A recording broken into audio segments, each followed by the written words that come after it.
Hi, I am Dr. Balaraj Naidu, robotic orthopedic surgeon. So today I will deal with the most advanced topic, future of orthopedic surgery is peptides in orthopedics.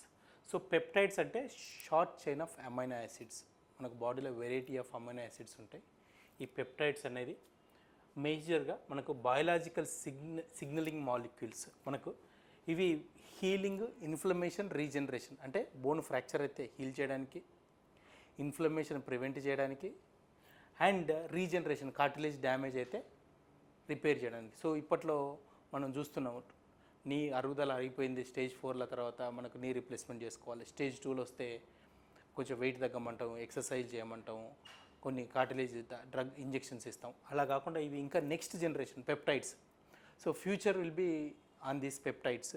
It will be definitely helpful for healing, inflammation and regeneration. So why peptides in orthopaedics? So various indications ఉన్నాయి మనకు. Tendon injuries, especially చిన్నపిల్లలు tendon injuries అయిన తర్వాత వాళ్ళు moments అనేవి pain తోటి physiotherapy చేయకపోతే tendon ఇంజురీస్లో ఈ పెప్టైడ్ ఇంజెక్షన్స్ అనేవి ఇచ్చినట్లయితే మనకు మూమెంట్స్ అనేది కంప్లీట్గా మంచిగా వస్తుంది. And ligament tears, muscle recovery, cartilage damage, bone హీలింగ్లో చాలా ఉపయోగపడతాయి. So especially we're going to use these peptides in the bone healing.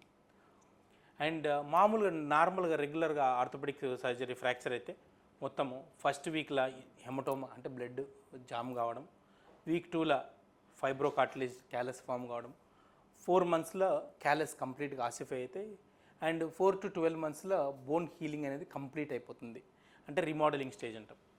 So ఈ పెప్టైడ్స్ వల్ల మెయిన్ ఏంటంటే మనకు ఈ బోన్ గ్రోత్ను స్టిమ్యులేట్ చేస్తాయి, increases the collagen production and reduces the inflammation. So చాలామంది పేషెంట్స్ మా దగ్గరకు వచ్చినప్పుడు ఇన్ఫ్లమేషన్ ఉంది అని చెప్తుంటారు. So these are the main reasons.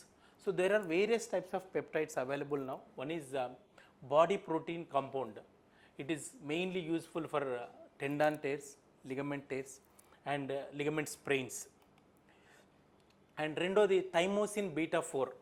So it enhances the cell migration, promotes the blood vessel growths and improves the soft tissue healing, especially useful for injuries, soft tissue injuries-లో బాగా ఉపయోగపడుతుంది.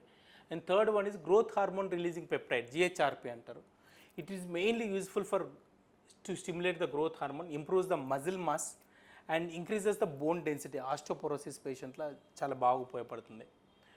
And peptides in cartilage, ఇంతకుముందు చెప్పినట్టుగా cartilage damage అయిన తర్వాత పేషెంట్లలో ఇప్పుడు మనం cartilage పెంచుకోవడానికి చాలామంది చాలా రకాలుగా ప్రయత్నాలు చేస్తుంటారు. స్టీరాయిడ్స్ ఇంజెక్షన్స్ కానీ, లూబ్రికెంట్స్ కానీ, స్టెమ్ సెల్ థెరపీ కానీ. పెప్టైడ్స్ అనేది ఎర్లీ స్టేజ్లో చాలా బాగా పనిచేస్తున్నాయి.